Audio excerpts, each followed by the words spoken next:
why engage business?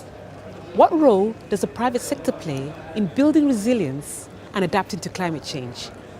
Increasingly, the spotlight is on the business community to provide new and innovative financing as well as investments in low-carbon technologies.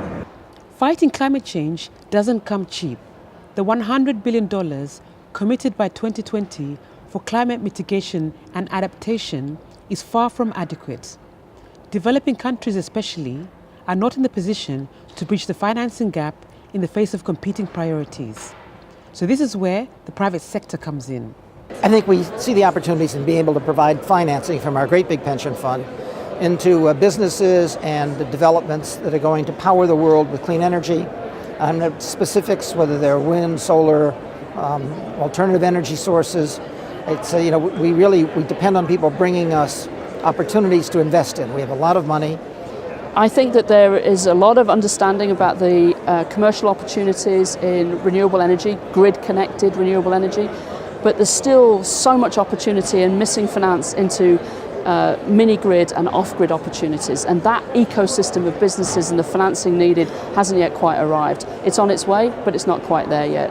So the future landscape is very interesting, and the Paris Agreement already is having some effect.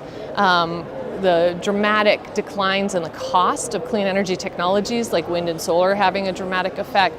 So based on these circumstances, with clean energy that's cheaper than high carbon polluting energy, and policy signals that are being sent at the global scale, and state and federal governments and companies stepping up on clean energy, we expect under status quo, with no further changes in policies, we're expecting about $6.8 trillion in investment in renewable energy over the next 25 years. In other news, the body charged with implementation under the convention adopted 12 conclusions on matters including least developed countries, national adaptation plans, technology transfer, and the Paris Committee on Capacity Building. Elsewhere, delegates were not able to agree on a substantive conclusion for agriculture. Join us on Saturday as we continue to bring you more news from COP22.